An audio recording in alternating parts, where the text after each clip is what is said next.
I think for me, if I had known how much my ADHD was going to affect me learning to drive, I think I would have gone about it a very different way.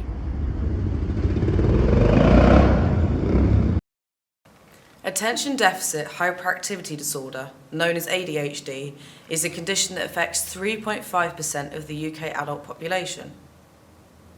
It's a disorder typically characterised by excessive inattention, hyperactivity, and impulsivity that impacts many areas of a person's life. Dopamine is a feel-good chemical in our bodies that regulates learning and motivation. People with ADHD have defective dopamine receptors and structural differences in the brain, meaning it's a condition to be managed rather than an illness requiring a cure. It was when I was diagnosed with ADHD as an adult, well after I had banked over 200 hours of road experience, and after taking a test, one with 15 overall fails, that I started to understand the effect that it can have on driving.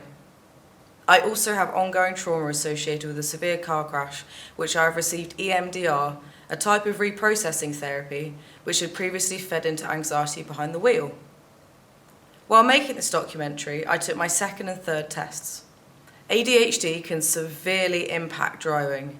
Research indicates that people who drive with untreated symptoms of ADHD can be as impaired as an intoxicated driver, meaning their insurance can be far more expensive than those without. So ADHD is characterised by difficulties in executive function. This includes problems with attention, impulsivity, and hyperactivity. All three of those core symptoms of ADHD could have an impact on safe driving. In the UK, you have to disclose whether your ADHD or medication affects your ability to drive safely, or face a fine of up to £1,000 or be prosecuted if involved in an accident. A sample of A&E patients indicated that people with ADHD had an average of 40% lower risk of crashes when medicated.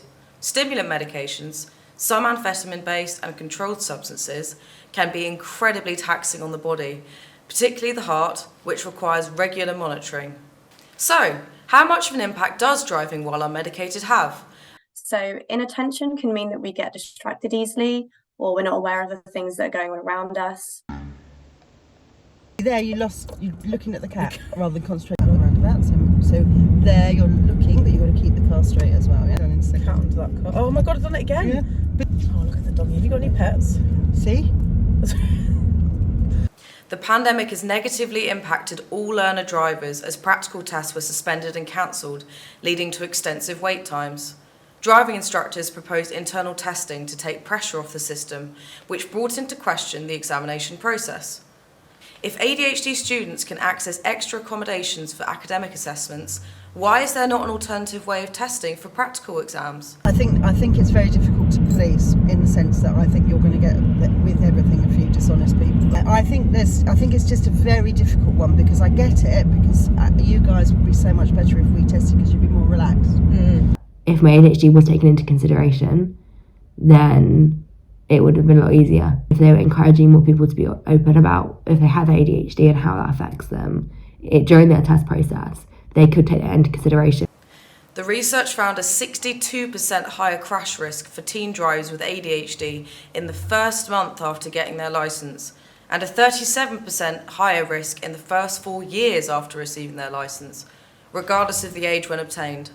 It's clearly detrimental to those who are neurodiverse. But what about other road users and pedestrians?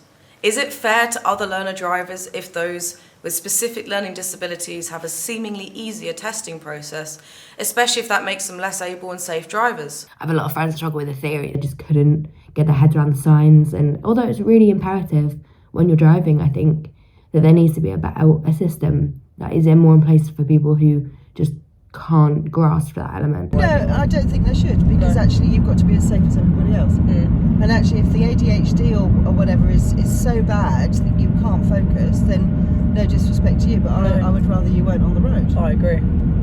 So, I think everyone should have a chance. I don't think anybody should be told that they can't take a test, but you've got to do the same standard as everyone else. I failed my first 3 driving tests, 2 of which were directly related to problems with my ADHD. I did not pass my second test. 4 minors, 1 severe. I also did not pass my third test. I really, really thought I'd pass that test. I thought I'd aced it, and I didn't. And it was all inattentiveness. I'm more disappointed in myself for serious faults, for minors. It isn't waste when there's no result. There are no tests available at any of my home centres. I've decided to park it, or not, apparently, until I'm able to save again. I mean, I guess like perhaps even things like mindfulness and meditation, perhaps things to try and stay calm, listening to different kinds of music, perhaps. So, not listening to metal, listening to classical music or other music that relaxes you, and probably not listening to podcasts or things that require your attention. It would be better if you could give your full attention to the road. I had conflated my self-worth, esteem and intelligence with my driving ability, and neutralising those feelings through therapy and trialling medication, as well as understanding myself better through diagnosis, has lifted much of the anxiety I have around driving. The emotional impact and comorbid disorders, sometimes due to the underlying condition, can overwhelm a driver to the point of inability. The evidence from my journey strongly supports this. So I was devastated when I couldn't pass my tests. And if I had known then that it was really nothing that was in my control, then I think I would have beat myself up a lot less. The purpose of this documentary was to raise awareness and to explore the ways ADHD can impact driving, as well as the testing process. It does feel unfair that people with ADHD have so many more barriers to entry in life than their neurotypical peers. My proposed solution is more education, more awareness, and hopefully more research. I think it's an overarching lack of research in ADHD as itself, especially in ADHD in women and girls. But yeah, I think that the test, the way themselves, I think probably need to be looked at again. And I think that I wouldn't want to deter anyone with ADHD away from driving, because it is a freedom that you don't understand how great it is till you have it.